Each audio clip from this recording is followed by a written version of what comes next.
look at where I am. I am with Chris from Wolfe Ridge, Chris Wolfe, and you got some new products. Yeah, lots of new products. Of course, this one's been out here for a little bit, but this is how we make our bags, bundle bags. Yep. Full of wood. Throw our wood in here, slide our bags over the top, tip it over, and your bundle slides out, and then you got a spot here to tie your bags without having to bend over. Right. And nice convenient package. Comes with 100 bags to get you started, and those are available on our website. So $6.50, and then you can get extra bags and everything, and they come in different sizes, I see. Comes in different sizes if you need. Yep. And these are selling pretty dang good for you. Oh, yeah, we've sold like 500 of these already. No kidding. Yeah. I was gonna say like 100. It's crazy. Wow. Yep. Like every week we got, we need more bag stations. In other words, you're just building them and selling them as fast as you can make them. Yeah, that's awesome. That's awesome.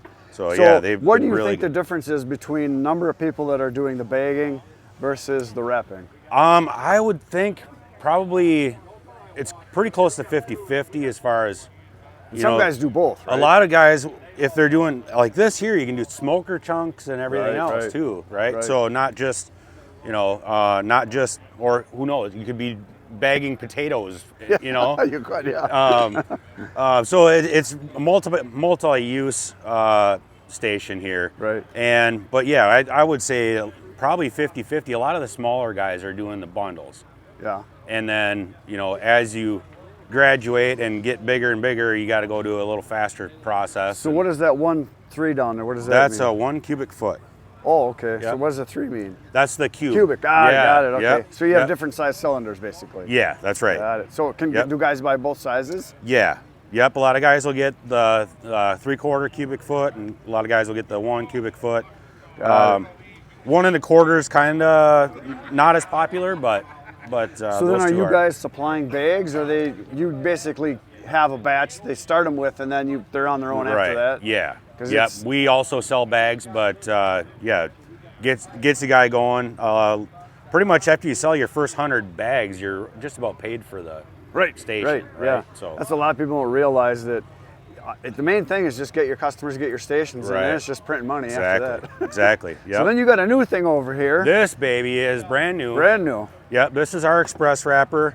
Comes with 6 rolls of mini wraps. All right. You load your pieces in here, and then you basically just put 4 or 5 wraps around each side. Right. Pull her out just like that. Good to go. And nice simple package. These are going to be $299 shipped to the lower 48. Nice. That'll includes the shipping. And this is the first couple versions you got out, right? That's right. Yeah, this is the first run. So that's called the Express. Yep. The Express wrapper. Yep. Very nice. Yep. I like that. It took us about 7 hours figuring out a name for it. So that was the harder than building it. Yeah, it's something that wasn't trademarked by somebody else, right? Exactly. So, that's always the hard part. So this wrap right here, they come and you said there's 6? Yeah, we have 6 rolls of mini wrap included with the kit, and then all you do is just wrap around just like this. Done. Yeah. And you're ready to rip. So. And then are you guys going to be distributors of the wrap, or are they going to be able to get that? You get that from product. Yeah, you can get that right from Uline. We can sell more if you want, but you can buy it direct from Uline as well. Very nice. And you got these in stock already? People can get them? Yep. And obviously we're at the Ohio show right now, the Paul Bunyan show, but my videos are always a month behind, so by the time people see this, you're going to have a boatload of them ready to ship. Oh, yeah. Right? Yep. There'll be a boatload ready to go. Good, for sure. Good. Very cool. Yeah, we brought 20 of them with us here today. So nice. And it's all powder coated too, right? That's right. Everything else? Yep, that's So then right. are you going to do different colors on these, just like your splitters? No, I think we're going to stick to the red. Keep it simple? Yeah. Yep. It matches our logo really well. We designed this logo for that product as well. Yeah. It matches up really nice, and high vis red, so. Very nice. Yeah.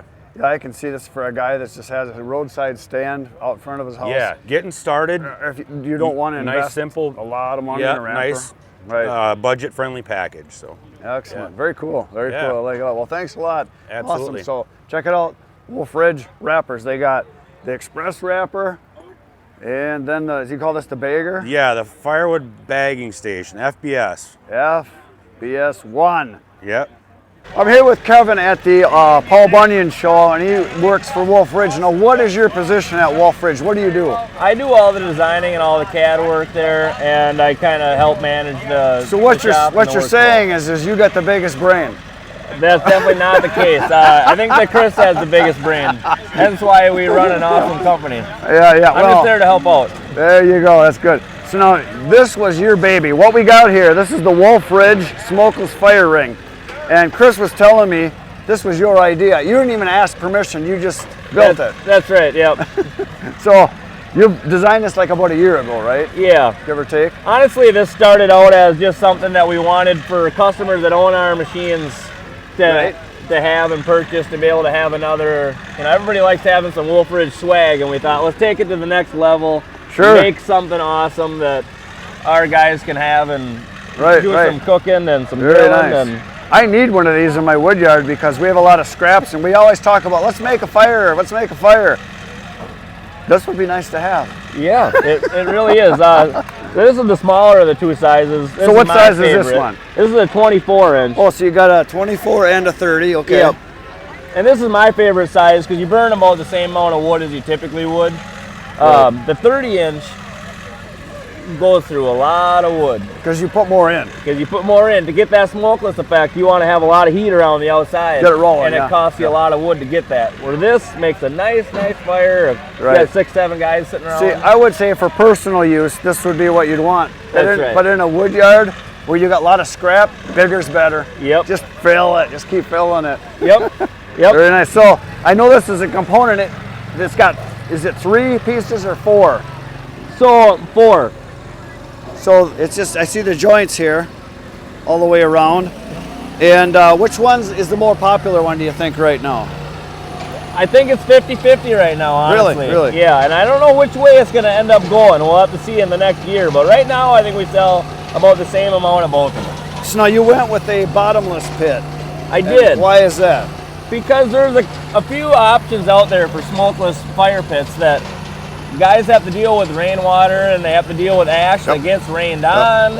And that's just something that I didn't want. I wanted a standard fire pit that a guy could put out in the backyard, have a fire, and forget all about it until next weekend. Right. What I found, because I have a couple of the smokeless ones that were given to me and they got the bottoms, but when you have a fire, you leave your ashes in there and it rains, it turns to cement in the bottom. Yeah. And it's hard to clean out. So this would be nice. You just dig a hole, let your ashes go down, and when you get that filled up, move to another spot. Right. Yeah. We have some guys that, hey, put a bottom on that, hey, put a bottom on that. Yeah. And we may do that, but right now it's your traditional fire ring. Right. That makes a nice smokeless fire. Right. So tell me about your cooking grate you got here. This is just an easy on and off. It's something you can pop on and off.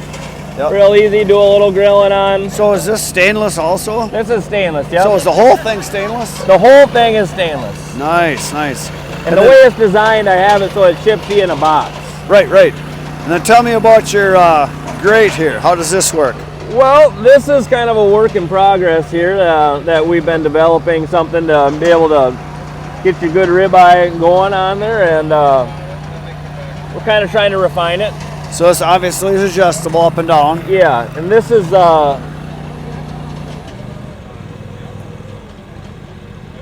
adjustable this way. Oh, I see. Oh, in and out and up and down. Yeah. That's nice. That way you can swing it to the side and get away from the fire when you got to play with the meat. So. Oh, you can take the whole thing out too. Nice. Take the whole thing out. I like that a lot. So are you guys making the grates, or is that a standard one you're buying somewhere? I am purchasing this grate to my specs to be able to do what we're doing with it. Right, so you can hook it up. Right. Yep. And here I can lock in my swivel there. Nice. So if you want to spin this around, it ain't swinging around on you. Right. So your logo, your cutout here, your laser cut, that's your breathing holes, right? That's my intake air. Because people don't realize it's got to breathe. And then your holes on the inside, is that like, what's that considered, like the reburning holes? That it sucks that's it right, back through?